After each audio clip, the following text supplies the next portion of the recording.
Andrew, John, and Stefano. Now it's time for questions and also for conversation. And probably, Andrew, would you say something to now first, or we just start with the questions? Andrew. Political psychology in China has been learning from the West. When will the West, in a significant way, start to learn from analytical psychology in China? This is important. Can I ask John for his thought about what I just said, actually?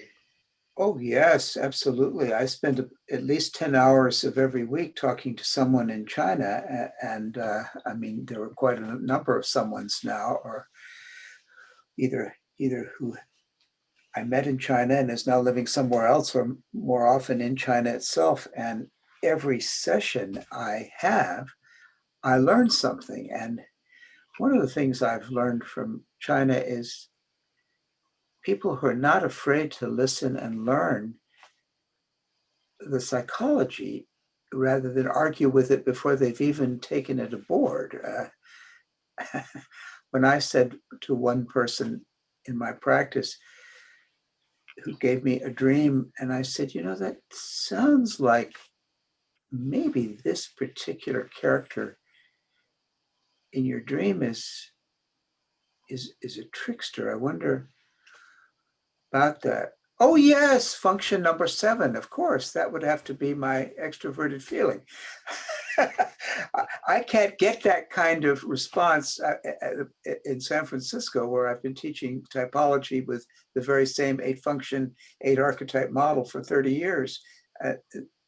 They're still wondering whether I've got Jung's type right. So China is a lesson in humility, ability to listen, and ability to hold you to account for what they heard from you and make it go somewhere. How to say that John. I just have to say that the concept, one of the sticking points in depth psychology worldwide has been this argument between the Freudians, who think it's pretentious to speak of a psyche and would prefer to use a term like the British translator, the mental apparatus, for the way the psyche or the dynamic unconscious into conscious, the Freudian system of ego-id, superego works, the mental apparatus.